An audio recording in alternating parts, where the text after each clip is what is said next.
Nós saudamos a você que nos assiste com a paz do Senhor Jesus.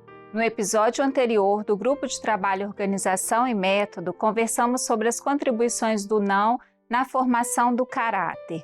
Cabe lembrar que o desenvolvimento e a formação do caráter é um processo psicodinâmico, ou seja, não é estático, ao contrário, é um processo em constante movimento e aprendizado que pode ser modificado de acordo com os ensinos e as experiências que os nossos filhos vivem em sociedade.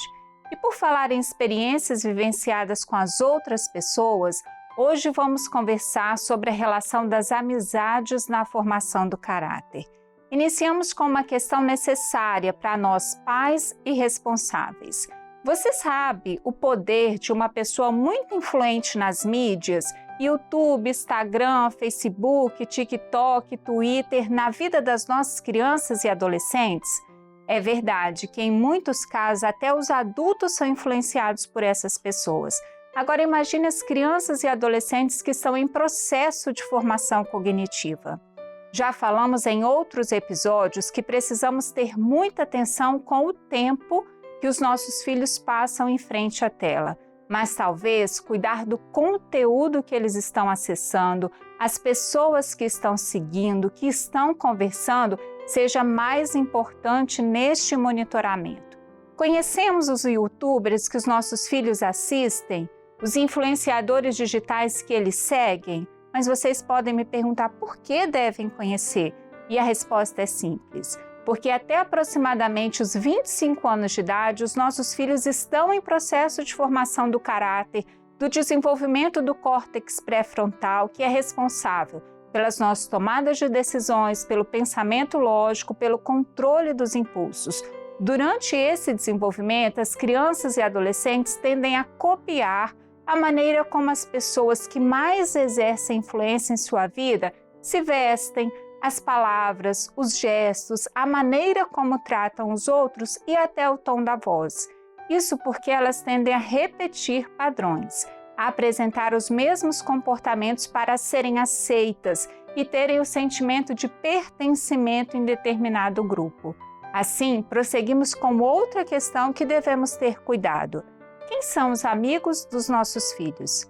Em especial, ouvimos muitos adolescentes e até jovens falarem que seus melhores amigos são do mundo, que não têm amigos na igreja.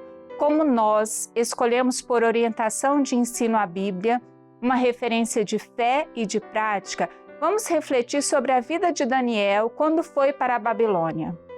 Bem sabemos que a Babilônia era o centro da idolatria, comandava a cultura, a forma de vida, os deuses e tinha o projeto de mudar o caráter dos jovens, pois todos que ali chegavam eram instruídos a aprender a língua e os costumes dos caldeus. Daniel, aos 16 anos, foi viver em Babilônia, longe dos seus pais. Contudo, teve uma postura exemplar, porque tinha uma estrutura de obra.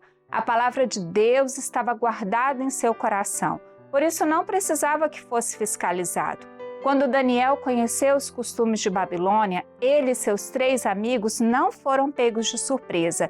Já chegaram lá sabendo de tudo, tinham conhecimento da palavra, da ciência e dos costumes dos povos, porque se fossem pegos de surpresa, seriam doutrinados conforme a doutrina do adversário. Pela obra que estava em seus corações, pelo ensino de seus pais, Deus deu a eles grande sabedoria, de tal modo que foram considerados os mais inteligentes, sábios e doutos entre os sábios de Babilônia.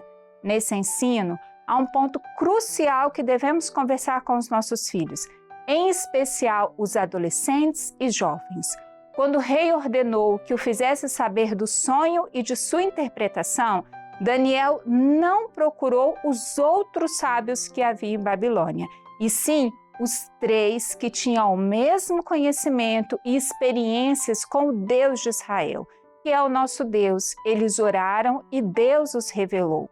Com essa experiência, precisamos ensinar aos nossos filhos que o Senhor nunca nos deixa sozinhos. Podem ser poucos os servos de Deus, mas quando tiverem as suas necessidades, seus problemas e quiserem compartilhar com um amigo, devem procurar aqueles que têm as mesmas experiências com o Deus vivo, porque o Senhor vai se revelar e vai mostrar a direção a ser seguida. Devemos ensiná-los a não se preocupar com a multidão de amigos mundanos e com aquilo que estão fazendo. Devemos ser imitadores de Cristo, pois a direção segura está naqueles que temem a Deus. Assim como Daniel, se nossos filhos tiverem firmeza no ensino, na doutrina revelada, eles resistirão ao projeto do mundo. Que o Senhor nos conceda conhecimento, inteligência e sabedoria para educarmos os nossos filhos. A paz do Senhor Jesus.